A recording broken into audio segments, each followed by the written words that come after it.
Sciopero stamani dei lavoratori del comune di Porto Empedocle che da 2 mesi avanzano lo stipendio, indetto dai sindacati, che sono impegnati sulla vertenza empedoclina su diversi fronti, come ad esempio il pagamento delle mensilità spettanti ai netturbini, che anche oggi hanno scioperato davanti il comune, e quello del pagamento delle somme alla IPAB di Villa Betania, fatto che pregiudica il mantenimento dei lavoratori alla struttura.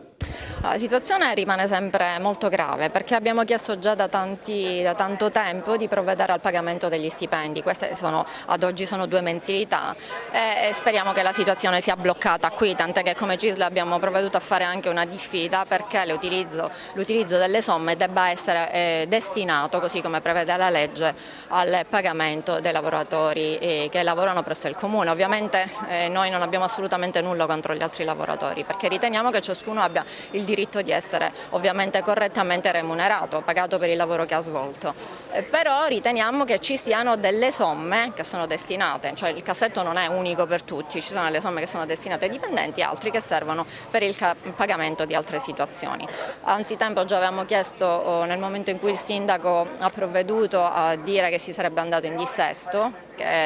situazione che era stata vista come panacea di tutti i mali, che non sarebbe assolutamente bastato provvedere a un tipo di situazione del genere perché la prima cosa a cui si doveva far fronte era il recupero delle somme del credito vantato nei confronti degli evasori. Ovviamente abbiamo anche proposto delle soluzioni, ci sono altri comuni che hanno provveduto al recupero di queste somme come? Attraverso una rateizzazione addirittura personalizzata. In situazioni di particolare disagio ci sono ovviamente delle forme di rateizzazione addirittura ad personam, ovviamente ci vuole un impegno da parte dei dipendenti del comune molto importante che i lavoratori sono assolutamente disponibili a dare, ma si può procedere al recupero solo e esclusivamente in questo modo. In questa amministrazione c'è la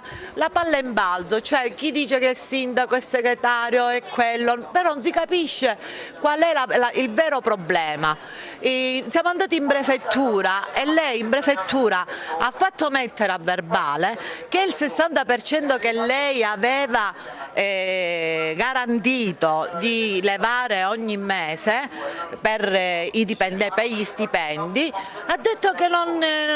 è possibile più perché quella è già una storia chiusa. Oggi siamo qua in assemblea sit-in con i lavoratori del comune di Porto Empedocle per chiedere il pagamento degli stipendi arretrati, che ormai siamo giunti a 2 mensilità di arretrato. Certamente i lavoratori sono preoccupati perché già nel passato, iniziando così a mese, siamo arrivati a 6 mesi di arretrato e quindi non vogliamo arrivare allo stesso punto perché in quel caso i dipendenti, dopo aver preso 6 mesi arretrati, hanno dovuto pagare interessi per mutui magari accesi per pagarsi la casa, per i prestiti che hanno fatto alle banche per potersi garantire gli alimenti giornalieri per loro e per le proprie famiglie. Noi siamo qui dopo aver avuto l'incontro con il prefetto, dove il sindaco, la sindaca si è impegnata a mettere da parte il 60% delle somme introitate al comune per poter pagare gli stipendi. Inoltre abbiamo chiesto anche la delibera, che fosse formalizzata una delibera di impignorabilità degli stipendi, così garantirebbe ai lavoratori lo stipendio mensile. E